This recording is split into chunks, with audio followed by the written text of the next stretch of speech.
How to upload video on Google Drive and share link. Hi everyone, I'm here to assist you today. Without any delay, let's jump right in. First, open Google Drive on your device. Make sure you're logged into your account. Then, click on New at the top left and click on File Upload. After you click on File Upload, select the file you want to upload.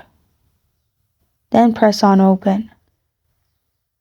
After your file is uploaded, go to your file and there is 3 dots on the right side. Click on the 3 dots on the right side. Click on Share. Click on Share again, which will open this page.